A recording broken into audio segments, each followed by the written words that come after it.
Hello everybody, my name is Andrew Street. I'm an entrepreneur and currently making 75K per month.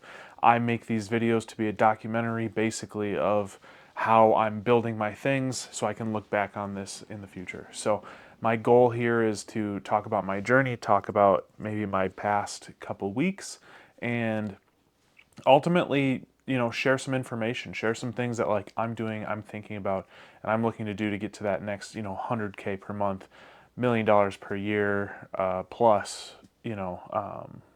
And so right now in my business is, so I have a marketing company and I have a vacation rental management company. And I've been around, or I've been doing business for 3 years now, or just a little bit under. I think it was July 8th of 2022 that I had actually given up my corporate career in accounting. And to be honest, I'm really thankful for that because I don't think it was ever a really good mix or really good fit for me or the type of businesses that I'm trying to do. And it might not be for you either. It might be, and you just enjoy this content. So either way, I appreciate you being here with me. I appreciate you hanging out and listening. In this last week, I mean, if this isn't my life, just before this video, I'm getting an email. It's like, these things are wrong, these things are going on, and it's like, man, I had planned to just record today and really not have to figure too much stuff out. I kind of took today off to kind of recenter myself, figure out, what the problems are ahead so I can kind of talk to or I can create solutions around them. And instead, I'm kind of getting dragged into the working in the business piece a little bit. And so that's kind of what's top of my mind right now is, there's this issue or there's this thing that wasn't completely reviewed. And the truth is, anytime you have a business, you'll never you'll never bat 1,000, right? You'll never hit every single ball that comes across the plate. You'll never be perfect. So we should stop trying to be and trying to act perfect because I think like definitely for this entrepreneurial journey that I've had, it's mostly just failure every day and being okay with failure, knowing that you're grabbing or taking something from it, knowing that you're going to create a process or create some kind of system to avoid it. Now, you're not always going to be able to do that, so you're going to have to learn the pain first and then grow from it. But like that's how I've built everything to this point. And right now it's the marketing business because it's newer. We started early last fall, but really didn't start putting money into the marketing until December of 2024. And now here we are. We're crushing it. We're helping property management companies do their lead generation. We're helping them build 20 leads a month, qualified leads. This means they own a property or looking for management and are in their area, right? And like that's changing a lot of businesses because most of these business owners, what they're thinking is like, oh, I've got friends, I've got referrals coming in, I've got organically people walking in, that's great. But the truth is, none of that is consistent revenue, right? None of that is consistent leads. Because guess what? You have a limited amount of friends and even network. And I know everybody in the business world says network, network, network. But the truth is, we're talking a lot of times about like B2C. So for property management owners, it's like, they might have real estate investors who think that they're a business avatar. And the truth is, a lot of them are it's B2C business. They're a consumer because they're emotional. They're caught up in it and their investment. Everything matters and everything makes a massive change to them. Unless you're a high level real estate investor, you typically stay in that consumer mindset. And so these property management companies are thinking, I got to open up my network. I got to find more people, but they don't really know how to do that. And most of the businesses around them are leasing them leads, meaning that the property management company can buy leads from them, but they're not teaching them how to grow it, how to create it. And even if they're leasing them, a lot of these people aren't making them exclusive leads, meaning that like they're selling them not only to you, but to Tim, Jerry, Terry, and Larry. And whoever has the cheapest offer, who responds the fastest, wins, is kind of it. The race to the bottom of the barrel. And so that's something that we're actively doing is like coming in, creating growth engines in your business, meaning that we set up your accounts, your ad accounts, right, in your business. You control it, you own it, you have it forever, and you grant us the access, and we manage, maintain, create. We do the whole piece, but it's all yours. And so it's exclusive. Their quality. And ultimately, you have a path forward knowing that you have a thermostat on your business, which is like, I put more money into this thing and I get more leads coming out. And so that's big. And so there's actually been a lot of coaching almost that happens on like how to have a business when it comes to property management, because these owners, they're thinking about the initial skill of, oh, I can manage a property. And most people kind of feel that way. But the truth is, as you get better at doing that, now it's like, okay, well, I can manage more. I've hired teammates, I've hired people, but I haven't hired out this process of the marketing piece, right? And so that's kind of where we come in, and how we help them out. That's kind of how we build that out for them. The next piece with it is teaching them like, well, how much is each client worth, right? And thinking about like the value of each client that comes across, and how like the marketing is actually an investment into their business to have future growth.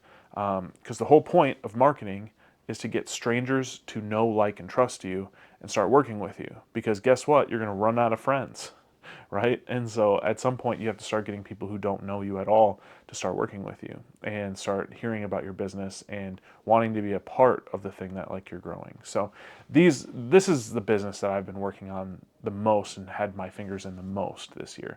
I've been really fortunate to be able to have the vacation rental management company completely off my hands. I work on it. I don't work in it. I'm not in like the day to day of it. And so I've been able to just focus on the marketing, and it's been good because earlier we were talking about failure, right? And failure happens so quickly and so fast. And the faster you can make that failure even happen, the faster you actually get better. Because in a previous video, I talked about how even just changing our offer changed our conversion rate, where we are able to make even more money and give a better product to the client. And all of these things, it's even minute small pieces where like, you know what, and to be transparent, like, we really rely on our clients to have good sales in place. And so we're trying to also help them on the back end. And I think that's going to be a future product we're going to help out with, is CRO, so conversion rate optimization. And for right now, though, we want to give them a CRM for free. We're giving them a bunch of things for free to help them. But most people aren't used to cold leads. And that means that when they don't respond, like a referral where it's their friend or somebody who's trusted says, hey, these work with these guys, it's much harder to close somebody who doesn't know, like, or trust you. They're a complete stranger. Why should they? There's other opportunities. There's other people out there that can do it for them. And ultimately, that's kind of something to kind of keep top of mind. And so we help these businesses kind of figure out what it's going to look like. And the ones that are having the most success are the people who are speed to lead, who respond as soon as the lead comes in, and then following up repetitively and having like an actual cadence to how they're following up with these leads. So that's kind of where my head's at with some of this. And when I was talking about failure earlier, the failures and the things that I'm learning about are always like, how can we help our clients find the most success from what we're doing too? And so I've even started to think like, we're getting them qualified leads, and maybe that's not enough. Maybe something that we need to offer is like appointment set and then charge based on that. Now we can charge a lot more, but it's also a lot more work. So, and is it as scalable? So like, these are all things that I'm considering, is like, does it really make sense for us to keep our current model, or should we upgrade it? And I saw this Alex Hermosi thing recently, and it's like, just give the thing that you're doing time. And man, something like that drives me absolutely crazy in my mind a little bit, because I'm like, it's absolutely the truth. You need to give time to these things. Nothing happens just overnight.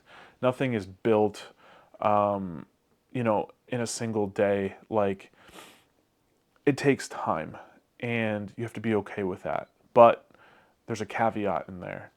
It takes time, but it also takes you having an understanding of your own business to make changes as they are required. And an example of that is when I had changed my offer, I changed it because our conversion rate was really low, because we basically needed a lot of money from people up front in order to make this happen, and they didn't like that. And when you have a new business, you don't necessarily have a ton of people saying it works and a bunch of, reviews and all this stuff to help them across the finish line to build that trust. So instead, we're now performance based. And so, but that made a change overnight. People are like all about it. They love the product. They love what we're offering and the promise of a better future for them. And so that's what we're trying to do. And maybe I'm losing a little bit of my point here, but ultimately, like being okay and making those changes and then waiting. I mean, I'd probably talk to 150 clients before I made that change in the offer, right? So it took time, but think about that being just like a 3 month span of just me eating shit the whole time. And it's not like we weren't closing people, but they were way harder to close on like a $3,000 per month like marketing budget up front, and like that's not including paying us. Like, whoa. So that's something that I actively think about is like I'm making these changes and then I have to wait. I have to give it some time. Then I make changes. And then I get feedback from clients because some of them aren't doing the things that we want them to do. And some of them it's more competitive or an area that we're not exactly worked in before. And so not everybody's ad account is the same either. And so there's all kinds of things that we're learning, we're changing, we're moving, we're creating templates based on things that are working for us. We're making sure that we're trying to track that as much as we possibly can so we can continue to build, to do better, right? To improve. All while, you know, continuing to grow the revenue of our business. We're not doing this for free. So we got to figure out like how we can continue to build that. And one of the things that I've done recently, and I'm very proud of myself for doing this, is I listened to Dan Martell's book, and I had known about this kind of stuff before, mostly because I think his book, Buy Back Your Time, I've already hired like 10 people on our team. Like I've bought my time back in a lot of ways already to this point. So it wasn't like I needed to hear it for the first time, but I did need to hear it for the second time. And and that's kind of part of this business world too, is like it's not always about learning something new. It's about remembering what you do know and remembering like, okay, Andrew, it's time to buy back your time here. It's time to get other people to start doing things. And so I started creating these playbooks. And I had to think about the word specifically because it didn't really register in my mind. Like I had thought about SOPs. I need to think about SOPs for positions. But when people say playbook, for some reason that sticks in my mind a little bit more. And so I started creating these playbooks for each of the positions within the marketing company. And I just felt so relieved where it was just like, these are the expectations for the role. This is my decision tree of like how I do things within each parts of these. And then now I'm just hiring that out. And I'm like, I'm going to get all my time back. And what's the difference? Most entrepreneurs, this is the problem too, is they're like, well, nobody can do it like me. And the truth is like, yeah, everybody has skills and talents and you are the owner, so you're going to care a lot more than your employees will. But the point is not that someone can't do it better than you. The point is that they will do better than you over time and multiple people. Like when you have 10 people on your team, 40 hours a week, that's 400 hours a week. You individually have 168 hours a week. You could never outperform that amount of work. Not ever. Because it's like a 4-time multiple of like what you're even capable of doing. So even if they do it less, they're still going to be the force and the effort that pushes everything forward. So like with that, I mean, it's power, it's strength. And so I've created these playbooks and now they get to follow along and they get to think about my entire thought process. I can always improve upon them and we can always build them out more. But the truth is like the original thoughts are there and now it just comes down to hiring the right people. And that really helps us to keep the variables down in our business. And yeah, and I guess that is really just exciting to me about what's going on there. Now, as I'm building this out and I'm getting other people to do the appointment setting, we're getting other people to do the sales.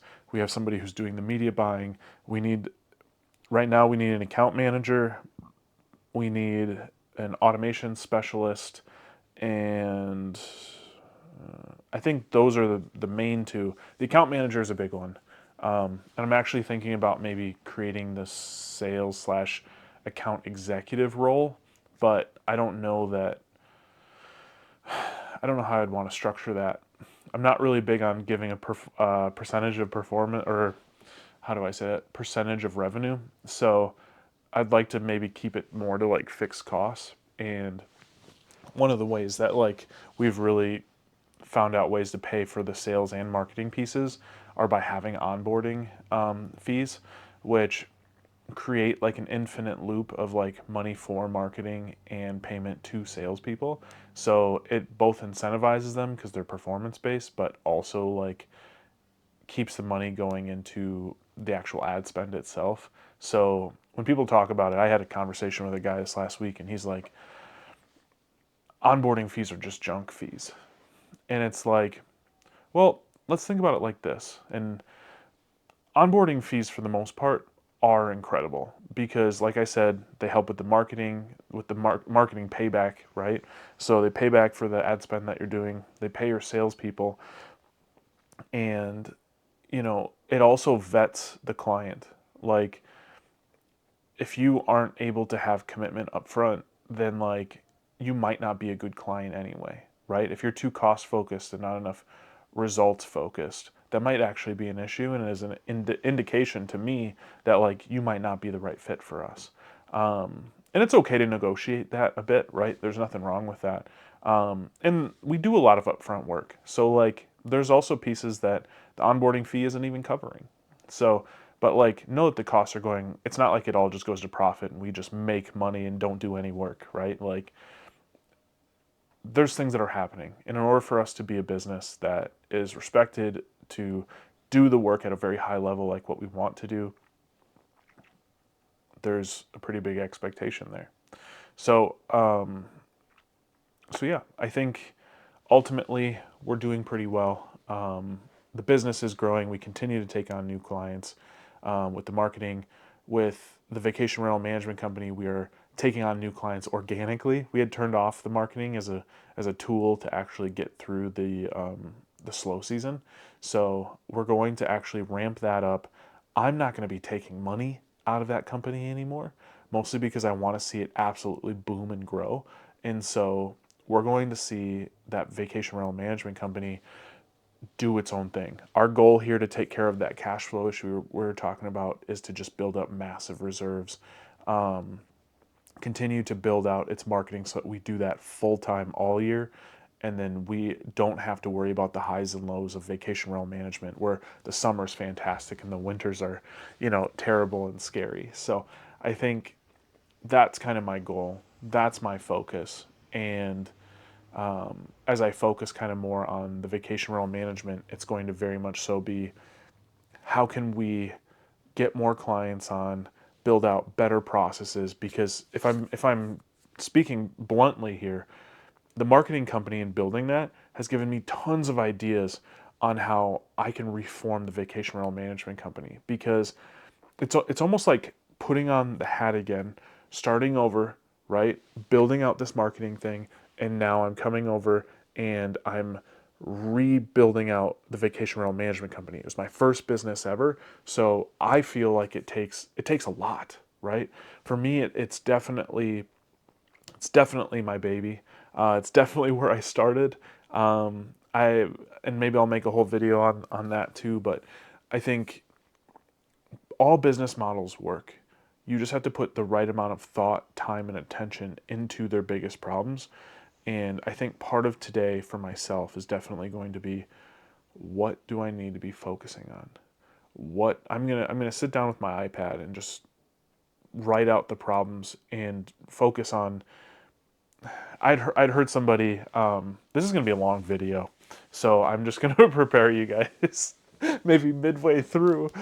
Um, And I'm okay with that. I like the long form stuff. I like having these conversations. I've been watching a lot of content recently about entrepreneurs in Miami, and it's very vain. But the truth is that I do love some of the perks of it. I do love like the experiences that people are having. It's very motivating in weird ways. And my wife would be like, they're so vain and I hate this and all that. But like, I can't help but think like, it's a cool life. that these people have and that they decide to have. And I don't want the Miami lifestyle. I want to live out in the woods with hundreds of acres and be on lakes and stuff like that. But I do want to travel the world with my family. I do want to make sure that like we are experiencing things in the world. And I think that there's a lot of these entrepreneurs in Miami who are able to connect, they're able to do really great things, and like that's pretty exciting. Um, and so yeah, I think ultimately that's something I've been kind of thinking about a little bit too, is just like networking more, getting out there more, trying to really remember like this business is supposed to be fun. It's not supposed to just be crap all the time, right? And I think that's important, to keep it fun. And by changing up the way that I'm doing my businesses, by changing up the structure and like the focus, the consistent focus that I'm having over time, I'm building something great. And sometimes it's just time under pressure, right? It's consistent effort and continuing to go through the pain of thinking critically through each issue as we have them, knowing that like the compounding effects and efforts are coming down the line. So we're doing what we need to do. We're doing the right things.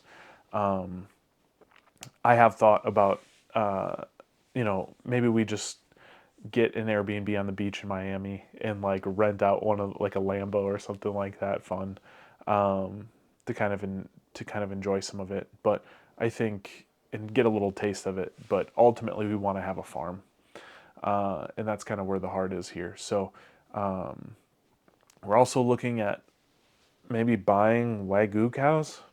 Her family's kind of brought that up to us, so maybe that's going to be an investment in the future that I'm kind of excited about. I don't really know what to think about at this point, but hopefully we're going to get there with that.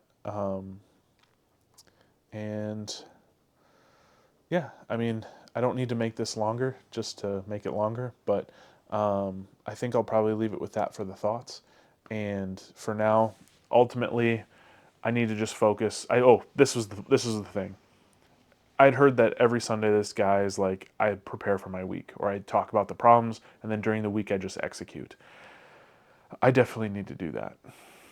I think too much every single day, instead of just executing, right? And I think that's where a lot of people could probably find the most benefit from their businesses, is like having time to think and then having time to execute, and trying to avoid doing both at the same time, as much as possible. I'm not saying that there won't be moments where you have to, but there's definitely things that you might want to avoid. And so with that, I'm going to keep creating these videos. You guys are going to keep seeing content coming from me. I enjoy this a lot, and hopefully you guys do too. So if you can, subscribe, like the video, and we'll see you in the next one.